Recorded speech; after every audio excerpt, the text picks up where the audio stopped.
بسم اللہ الرحمن الرحیم۔ السلام علیکم ورحمۃ اللہ وبرکاتہ۔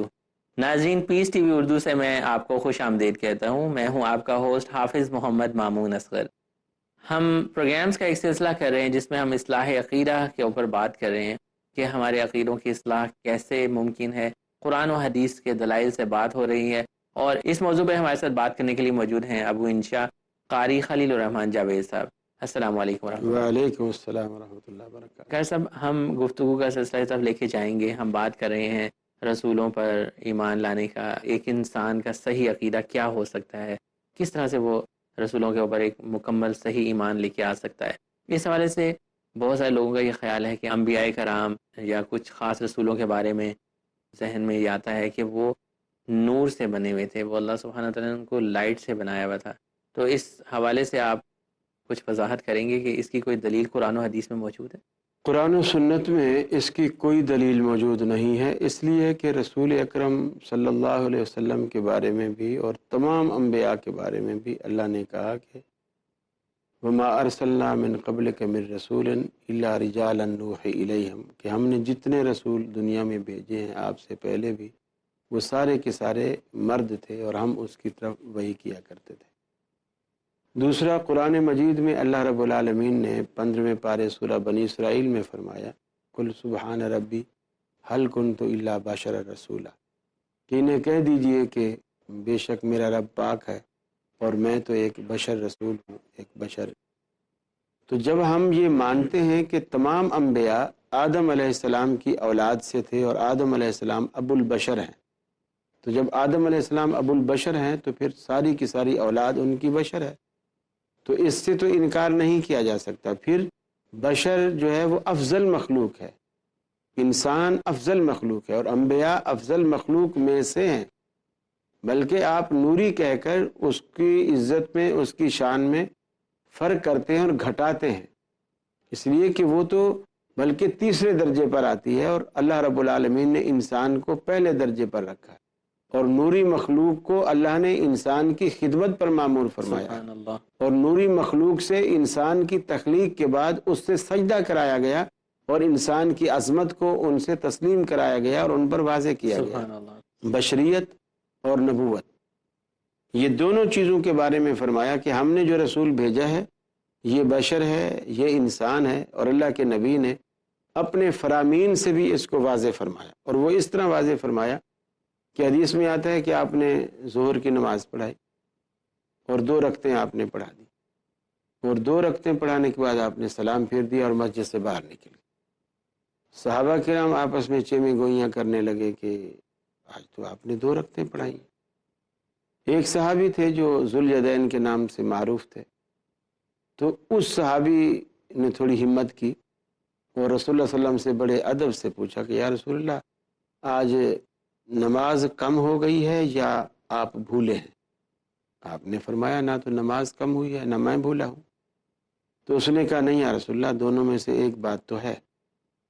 پھر آپ نے صحابہ کرام کی طرف دیکھا جو دوسرے مسجد میں بیٹھے تھے، تو صحابہ کی طرف جب دیکھا تو انہوں نے کہا یا رسول اللہ، ذوالیدین ٹھیک کہتا ہے، آج آپ نے 2 رکعتیں 2 پڑھائی۔ رکعتیں پڑھائی ہیں۔ آپ صلی اللہ علیہ وسلم پھر مصلی پر آئے، مصلی پر آ کر کے وہ جو 2 رکعتیں باقی رہتی تھی آپ نے وہ پڑھائی، اور پھر آپ نے سجدہ سہو کیا، سلام پھیرا، پھر آپ ممبر پر بیٹھ کے آپ نے خطبہ دیا، اور آپ نے خطبہ دیتے ہوئے فرمایا کہ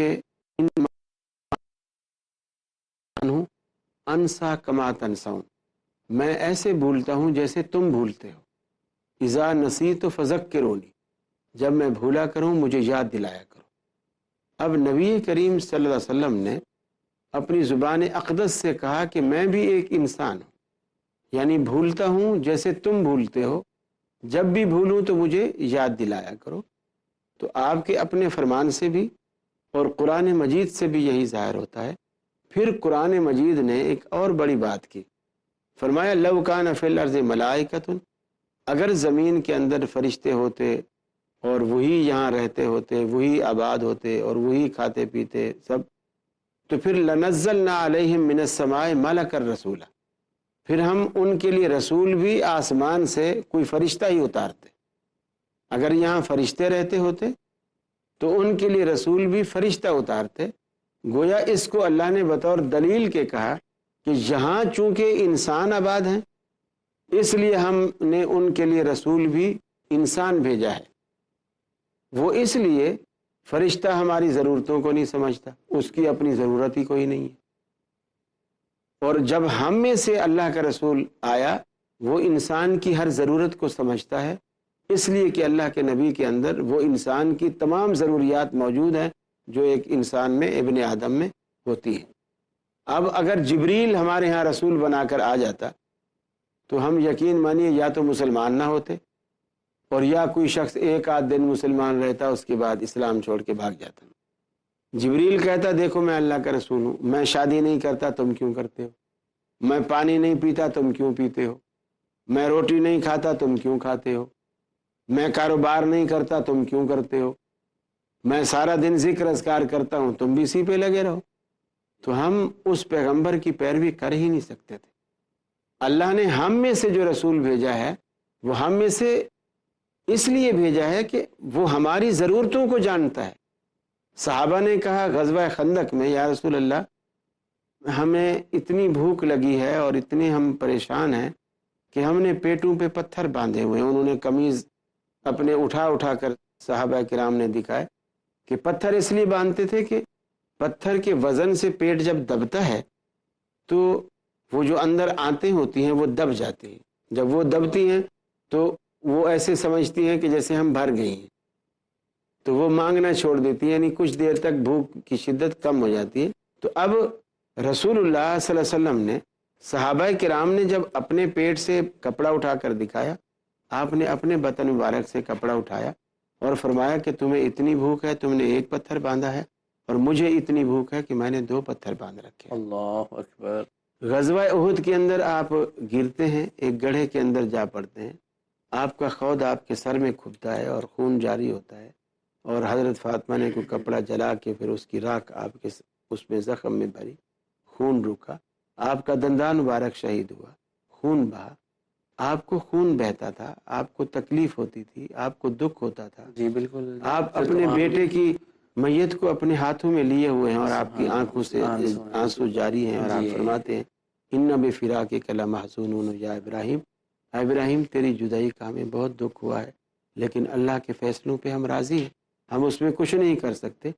تو وہ اسی طرح کے دکھ سکھ پیاس بھوک گرمی سردی بشری خواص جو تھے بالکل جو حوائج ضروریہ اور حوائج انسانی ہیں وہ سب آپ کے ساتھ اسی طرح لگے ہوئے تھے جس طرح ایک انسان کے ساتھ ہوتے ہیں. تو کوئی دلیل نہیں ہے قرآن و سنت سے کہ آدمی نبی کریم صلی اللہ علیہ وسلم کی بشریت سے انکار کر دے. یہ سب قرآن و حدیث میں تو کوئی دلیل نہیں ہے، لیکن جن لوگوں کا یہ عقیدہ ہے، ایسے کچھ بھائیوں کا عقیدہ بن جاتا ہے کہ اللہ کے نبی صلی اللہ علیہ وسلم جو ہیں اسپیشلی وہ نور سے ہی بنے ہوئے ہیں اور لائٹ سے بنے ہوئے ہیں. اور پھر یہ بھی کہتے ہیں کہ اس چیز کی وضاحت کہتے ہیں کہ حدیث میں ہوئی ہے کہ نبی صلی اللہ علیہ وسلم کا سایہ نہیں تھا. تو ایسی بھی کوئی چیز حدیث میں موجود ہے؟ ان لوگوں کا سٹینس کس چیز کے اوپر ہے تاکہ وضاحت ہو ہم سب کے لیے؟ پہلی بات تو یہ ہے کہ یہ بھی اگر لمحے بھر کے لیے ہم مان بھی لیں کہ اللہ کے رسول نور تھے تو یہ کہیں نہیں ہے کہ نور کا سایہ نہیں ہوتا، یہ کہیں نہیں ہے کہ نور کا سایہ نہیں ہوتا. دیکھیے اگرچہ اس حدیث کا بعض علماء یہ ترجمہ کرتے ہیں جس حدیث میں آتا ہے کہ رسول اللہ صلی اللہ علیہ وسلم نے فرمایا سبعۃ یظلھم اللہ فی ظلہ یوم لا ظل الا ظلہ، کہ 7 قسم کے لوگ ہیں جن کو اللہ رب العالمین، اس کا علماء اکثر ترجمہ کرتے ہیں کہ اپنے عرش کا سایہ نصیب کرے گا، لیکن ان الفاظ میں عرش کا لفظ کہیں موجود نہیں ہے. اور اس میں الفاظ ہیں 7 وہ افراد ہیں جن کو اللہ رب العالمین اپنے سائے تلے جگہ دے گا، یظلھم اللہ فی ظلہ، اپنے سائے تلے جگہ دے گا. تو اللہ خود کہہ رہا ہے کہ میں اپنے سائے تلے جگہ دوں گا. فرشتے نور ہیں، فرشتے نور ہیں، لیکن حدیث میں یہ بات موجود ہے، رسول اللہ صلی اللہ علیہ وسلم نے فرمایا کہ جو بندہ، حضرت جابر رضی اللہ تعالیٰ عنہ کے والد غزوہ احد میں جب شہید ہوئے ان کی لاش رکھی ہوئی تھی تو رسول اللہ صلی اللہ علیہ وسلم نے دیکھا کہ اس کے آس پاس کچھ عورتیں بیٹھی رو رہی تھی، کر رہی تھی. تو آپ صلی اللہ علیہ وسلم نے دیکھا، آپ نے فرمایا کہ یہ جب تک میت رکھی رہے گی اللہ رب العالمین کے فرشتے اپنے پروں کا سایہ اس کے اوپر کیے رہیں گے۔ تو وہ نور ہیں، جب وہ نور ہیں تو ان کے پروں کا سایہ کہاں سے آ گیا؟ تو ان کے پروں کا سایہ جب نوری مخلوق کا سایہ ہو سکتا ہے، اور اللہ کے نبی کو اگر تم نور بھی مانو تو سایہ کیوں نہیں؟ پھر کوئی اس کی ایسی لاجک نہیں بنتی۔ چلو آپ کا جسم نور تھا، ہم لمحے بھر کے لیے یہ مان لیں، جس کا پروف بھی نہیں ہے، آپ کا جسم نور تھا، تو کیا کپڑے بھی نور تھے؟ آپ نے کپڑے پہن رکھے تھے، آپ نے لباس پہن رکھا تھا، آپ سردیوں میں کوئی چادر اوپر شال اوڑھ لیتے تھے، گرمیوں میں دوسرے کپڑے پہن لیتے تھے، تو کپڑوں کا بھی سایہ نہیں تھا، کسی چیز کا کوئی سایہ نہیں تھا۔ یہ تو بات یہ ہو گئی کہ نور کا سایہ نہیں ہوتا، یہ بات قرآن و سنت کے منافی ہے۔ قرآن و سنت سے ثابت ہے کہ نور کا سایہ ہوتا ہے۔ بریک کا وقت ہوا چاہتے ہیں ناظرین، بریک کے بعد اسی چیز پہ گفتگو ہوگی کہ اگر اللہ کے نبی صلی اللہ علیہ وسلم نور سے بنے ہوئے ہیں تو پھر ان کا سایہ نہیں تھا۔ اس کے دلائل جو ہیں ہم قرآن و حدیث سے دیکھ رہے ہیں، اسپیشلی احادیث نبویہ سے ہم ان کا جائزہ لے رہے ہیں۔ دیکھتے رہیے گا پیس ٹی وی اردو۔ السلام علیکم ورحمۃ اللہ وبرکاتہ۔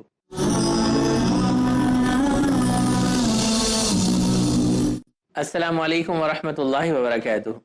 ناظرین، بریک پہ جانے سے پہلے ہم گفتگو کر رہے تھے کہ نبی صلی اللہ علیہ وسلم کے بارے میں جو عقیدہ کچھ حضرات کا ہے کہ نبی صلی اللہ علیہ وسلم نور سے بنے ہوئے تھے، لائٹ سے بنے ہوئے تھے، اور ان کا سایہ نہیں تھا۔ اس بارے میں ہم گفتگو کر رہے ہیں اور اپنے بھی عقیدہ کی اصلاح کر رہے ہیں۔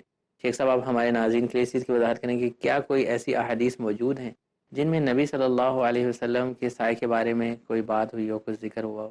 جی ہاں، ایسی احادیث بالکل موجود ہیں۔ چنانچہ حدیث میں آتا ہے کہ حضرت انس رضی اللہ تعالی عنہ بیان کرتے ہیں کہ نبی کریم صلی اللہ علیہ وسلم نے ایک دفعہ نماز پڑھائی،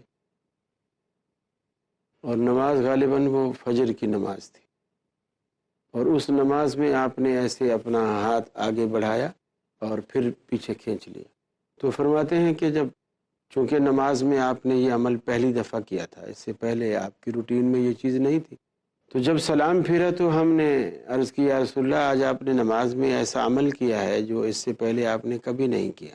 تو آپ صلی اللہ علیہ وسلم نے فرمایا کہ میں نماز کی حالت میں جب تھا تو اللہ تعالیٰ نے جنت کا منظر میرے سامنے کیا اور اس کو میرے قریب کیا، تو اس میں نے پھل لگے ہوئے دیکھے اور مجھے بڑے پسند آئے، اور میں نے سوچا کہ اس میں سے کچھ پھل اچک لیتا ہوں۔ سبحان اللہ۔ تو میں نے وہ ہاتھ جیسے ہی بڑھایا، اللہ رب العالمین نے فرمایا نہیں، ہاتھ پیچھے ہٹا لو۔ میں نے اپنے ہاتھ کو پھر پیچھے کر لیا۔ پھر کچھ دیر کے بعد فرمایا جس طرح جنت میرے سامنے پیش کی گئی تھی، اسی طرح میرے سامنے اللہ رب العالمین نے دوزخ کا بھی ایک منظر پیش کیا، اور جب وہ آگ سامنے آئی، فرمایا کہ وہ اس میں اتنی روشنی تھی کہ حدیث کے الفاظ ہیں، رأیت ذلی و ذلکم، صحابہ کرام سے کہا کہ میں نے اس کی روشنی میں اپنا بھی اور تمہارا بھی سایہ دیکھا۔ اس آگ کی، چونکہ روشنی جب انسان کے قریب، اب ادھر لائیں گے تو سایہ ادھر آئے گا، ادھر لائیں گے تو پیچھے لائیں گے تو آگے آئے گا، آگے سے لائیں گے تو پیچھے جائے گا۔ تو آپ نے فرمایا کہ میں نے رأیت ذلی و ذلکم، صحابہ سے کہا کہ اس آگ کی روشنی میں نے اپنا بھی سایہ دیکھا اور تمہارا بھی سایہ دیکھا۔ تو اللہ کے رسول صلی اللہ علیہ وسلم نے خود اپنے سایہ کا یہاں ذکر کیا کہ میں نے اپنا سایہ دیکھا۔ نبی کریم صلی اللہ علیہ وسلم کی دو گھر والیاں ام المومنین، ایک حضرت صفیہ رضی اللہ تعالی عنہ اور ایک حضرت زینب رضی اللہ تعالی عنہ، یہ دونوں ازواج مطہرات ایک سفر میں رسول اللہ صلی اللہ علیہ وسلم کے ہمراہ ہیں۔ سبحان اللہ۔ تو حضرت صفیہ کے پاس ایک اونٹنی ہے اور حضرت زینب کے پاس دو اونٹنیاں ہیں۔ دو اس لیے رکھتے تھے کہ اگر راستے میں اسپیئر ویل کے طور پر، جیسے آج کل گاڑیوں میں سفر میں ہم اسپیئر ویل رکھتے ہیں، تو اگر کوئی تکلیف پہنچ جائے تو دوسرا اونٹ اس کی جگہ کام آ جائے۔ تو حضرت صفیہ کا اونٹ جو تھا وہ بیمار پڑ گیا، تو اب وہ سواری کے قابل نہیں رہا تھا، کمزور ہو گیا تھا اور چلنے میں بھی اس کو پریشانی تھی۔ تو آپ نے حضرت زینب سے کہا کہ تمہارے پاس دو اونٹ ہیں، ایک تو چلو تم استعمال کر رہی ہے، دوسرا خالی ساتھ جا رہا ہے، تو دوسرا اپنا اونٹ جو ہے وہ صفیہ کو دے دو۔ تو انہوں نے ایک بڑی عجیب بات کی حضرت زینب رضی اللہ تعالیٰ عنہ نے، کہ میں اس یہودی، یعنی پچھلی زندگی کا تانا دے کر کے کہا کہ میں اس یہودیہ کو اپنا اونٹ دوں۔ پھر ایک تو وہ سوکن بھی تھی، ایک وہ بات بھی دل میں تھی، پھر اس کی سابقہ زندگی کا تانا دیا۔ نبی کریم صلی اللہ علیہ وسلم کو حضرت زینب کی یہ بات اتنی بری لگی کہ آپ نے حضرت زینب کے گھر جانا چھوڑ دیا، کچھ عرصے تک زینب کے گھر جانا چھوڑ دیا۔ بعض روایات میں آتا ہے تقریباً 3 مہینے تک نہیں گئے۔ تو حضرت زینب کہتی ہیں 3 مہینے بعد میں نے بھی اپنا سامان وغیرہ باندھا، اور جو گویا کہ میں بھی میکے چلی جاؤں کچھ عرصے کے لیے۔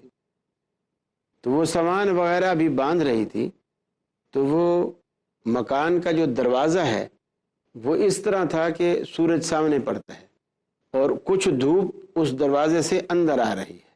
سبحان اللہ۔ تو رسول اللہ صلی اللہ علیہ وسلم آج 3 مہینے بعد زینب کی طرف جا رہے ہیں۔ اب جب جانے لگے تو حضرت زینب کہتی ہیں وہ دروازے کی تھوڑی اوٹ میں تھی، دھوپ اندر تھی، تو جب کوئی انسان دروازے کے پاس آئے گا تو پہلے اس کا سایہ اندر آئے گا۔ جی بالکل ایسا ہی ہے۔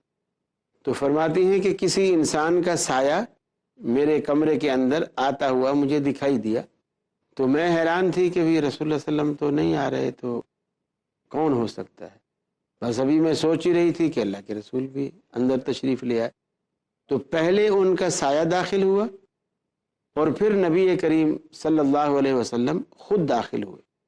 یہ مسند احمد کی روایت ہے۔ اب نبی کریم صلی اللہ علیہ وسلم کا سایہ بھی احادیث سے ثابت ہو گیا، اور نور کا سایہ نہیں ہوتا یہ بھی احادیث سے ثابت ہو گیا کہ ان کا سایہ ہوتا ہے۔ میں نے جو دلائل دیے کہ نوریوں کا سایہ بھی موجود تھا۔ تیسری چیز کہ اس کی کوئی دلیل نہیں کہ اللہ کے رسول نور تھے، اس کی بھی کوئی دلیل نہیں، یہ دعویٰ بلا دلیل ہے۔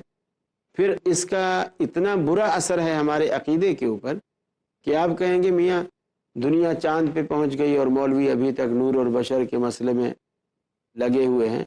یہ معمولی مسئلہ نہیں ہے، عقیدے کا کوئی مسئلہ معمولی نہیں ہوتا۔ اس کی وجہ یہ ہے اللہ نے جس رسول کو رسول بنایا ہے اور جس کے سر پر رسالت اور نبوت کا آخری تاج رکھا ہے، وہ رسول بشر ہے جس کو اللہ نے رسول بنایا ہے۔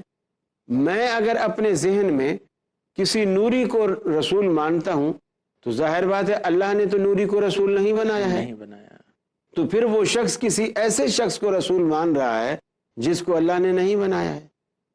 تو جس کو اللہ نے بنایا ہے اس کا اس پر یقین نہیں ہے، اس لیے کہ وہ یہ سمجھ رہا ہے کہ بشر جو ہے وہ رسول نہیں ہو سکتا۔ سبحان اللہ، ماشاء اللہ، بہت اچھی آپ نے وضاحت کی۔ یقیناً ناظرین کے بھی بہت سارے اگر کنفیوژن ہیں، اشکالات ہیں، تو وہ دور ہو گئی ہوں گی کہ جس چیز کی دلیل ہمیں قرآن و حدیث سے نہیں ملتی ہم نے اس کو نہیں لینا۔ یہاں پہ قرآن و حدیث کی ہم بات کرتے ہیں اور رسولوں کی بھی بات کر رہے ہیں۔ نبی صلی اللہ علیہ وسلم کی ساری زندگی جو ہے وہ قرآن کی ہی تفسیر ہمیں نظر آتی ہے، احادیث کے اندر بھی نظر آتی ہے۔ تو آگے کوئی شخص یہ کہتا ہے کہ میں نبی صلی اللہ علیہ وسلم کو تو مانتا ہوں لیکن ان کی جو احادیث نبویہ ہیں ان کو میں نہیں مانتا، کیونکہ قرآن میرے لیے کافی ہے، اس میں اللہ سبحانہ وتعالیٰ نے تمام احکامات ہمیں بتا دیے ہیں اور وہی اوتھینٹک چیز ہے کیونکہ وہ اللہ سبحانہ وتعالیٰ کی طرف سے نازل ہوئی ہے۔ تو اس حوالے سے آپ کیا کہتے ہیں کہ احادیث نبویہ جو ہیں ان کا کیا رول ہے ہمارے دین کے اندر، ان پہ ہم نے کیسے یقین کرنا ہے؟ اول تو کچھ باتیں ہم اپنی مختلف نشستوں میں یہ کر چکے ہیں کہ حدیث جو ہے وہ قرآن کی تفسیر ہے، اور اس کو مانے بغیر ہم قرآن کو سمجھ ہی نہیں سکتے، جس کی میں نے کافی ساری مثالیں بھی دی۔ اور دوسری بات یہ کہ یہ کیسا ایمان ہے کہ ایک ہستی کو ہم اللہ کا رسول مانیں اور اس کی بات نہ مانیں، پھر ایک ہستی کو ہم یہ مان رہے ہیں کہ یہ اللہ رب العالمین کا رسول ہے، سچا رسول ہے، ہمیں اس سے پیار بھی ہے، محبت بھی ہے۔ تو اللہ کے رسول کی ذات سے پیار ہو اور اللہ کے رسول کی بات سے نفرت ہو، یہ کیسا ایمان ہے؟ جیسا اللہ کے رسول یہ حق رکھتے ہیں کہ آپ کی ذات سے پیار کیا جائے، ایسا ہی آپ یہ حق رکھتے ہیں کہ آپ کی باتوں سے بھی پیار کیا جائے۔ سبحان اللہ۔ اسی لیے رسول صلی اللہ علیہ وسلم نے فرمایا کہ من احب سنتی فقد احبنی، میری محبت کا معیار ہی یہ ہے جس نے میری سنت سے پیار کیا اس نے گویا مجھ سے پیار کیا۔ یعنی رسول اللہ صلی اللہ علیہ وسلم نے یہ بات اتنی وضاحت سے کہہ دی کہ جس نے بھی میری سنت سے پیار کیا اس نے گویا مجھ سے پیار کیا۔ تو جب اللہ کے نبی کی ذات سے پیار ہے تو پھر اس پیار کا تقاضا یہ ہے کہ آپ کی ہر بات سے، آپ کی ہر فعل سے جو حدیث کے ذخیرے میں موجود ہے اس کو مانا جائے اور اس سے یہ پیار. بتائیے کہ حدیث کے ذخیرے کی کیا لمٹ ہے؟ کیونکہ کچھ لوگ کہتے ہیں کہ جو حدیث کی کچھ چند کتبیں 6 کتابیں ہیں وہی صحیح ہیں، ان کے علاوہ جو ہیں وہ اوتھینٹک نہیں ہیں. اس حوالے سے آپ ہمارے ناظرین کی کوئی اس چیز کی وضاحت؟ محدثین نے اس کے پیمانے بنا دیے ہیں، تو وہ جو پیمانے ہیں ان پیمانوں کے مطابق پرکھے. یہ ہر آدمی اکیلا نہیں پرکھ سکے گا، چونکہ یہ بڑے بڑے نازک اور بڑے باریک مسئلے ہوتے ہیں. یہ اس کے لیے علماء کی رہنمائی لینی پڑے گی. اگر کسی حدیث کی تصدیق کرنی ہے وہ کسی عالم کے پاس جائے. پھر وہ بھی صحیح ضعیف کے بارے میں ہر عالم باخبر نہیں ہوتا، بلکہ ایسا ہوتا ہے کہ وہ اس فن کے جو ماہر ہوتے ہیں وہی جیسے علامہ البانی رحمۃ اللہ علیہ تھے ہمارے اس دور میں، اور اسلاف میں امام ذہبی رحمۃ اللہ علیہ تھے، حافظ ابن حجر عسقلانی رحمۃ اللہ علیہ تھے، یحییٰ بن سعید القطان تھے. اس طرح جو بڑے بڑے اسماء الرجال ماہر گزرے ہیں وہ ان چیزوں کا درک رکھتے تھے. تو اب جیسے علماء ہیں، مختلف خطیب ہیں، حضرات خطبے دیتے ہیں یا درس میں پڑھاتے ہیں، تو وہ حدیث تو سنا دیں گے لیکن ان پر حکم اس حدیث پر کیا ہے وہ اس کو بھی بسا اوقات پتہ نہیں ہوتا الا ماشاء اللہ. جی بالکل. تو اس کے لیے اللہ رب العالمین نے الگ، جس طرح ہمارے تھوڑا عرصہ پہلے ہمارے پاک و ہند کے معروف عالم دین تھے علامہ زبیر علی زئی رحمہ اللہ، اور اللہ رب العالمین نے ان کو بھی اچھا خاصا درک دیا تھا اس بارے میں.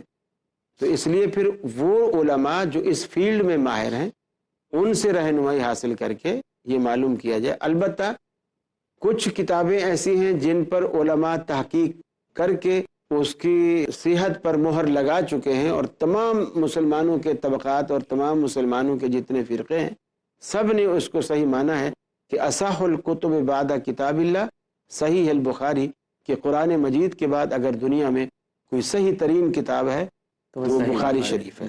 اسی طرح مسلم شریف میں یعنی اس کو صحیحین کا نام دیا جاتا ہے کہ اس میں الحمدللہ بخاری شریف میں کوئی روایت بھی ضعیف نہیں ہے، مسلم شریف میں بھی ایک آدھ روایت کے علاوہ کوئی روایت ضعیف نہیں ہے.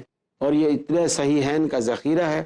اور پھر صحیحین کہہ کر پھر سیاستہ کہا گیا کہ وہ حدیث کی 6 کتابیں جس میں زیادہ تر روایات صحیح ہے، لیکن اس کا یہ مطلب نہیں ہے کہ اس میں ضعیف کوئی نہیں ہے، ضعیف ہے. لیکن جو اس فن کے ماہر ہیں وہ اس کو جانتے ہیں اور سمجھتے ہیں، اور اس کے لیے ان سے رجوع کرنا چاہیے. شیخ صاحب نے بہت اچھی وضاحت کی کہ قرآن کے بعد جو سب سے زیادہ اوتھینٹک بک ہے وہ صحیح بخاری ہے، اور اس کے ساتھ صحیح مسلم. بظاہر 6 کتابیں جو ہیں جنہیں ہم صحاح ستہ کہتے ہیں یہ سب ہی اوتھینٹک ہے، لیکن ان میں ہمیں کہیں کہیں صحیح احادیث بھی ملتی ہیں. یہاں پہ آج کے پروگرام کا اختتام کرتے ہیں. اگلے پروگرام میں دوبارہ آپ کے سامنے حاضر ہوں گے. السلام علیکم ورحمۃ اللہ وبرکاتہ.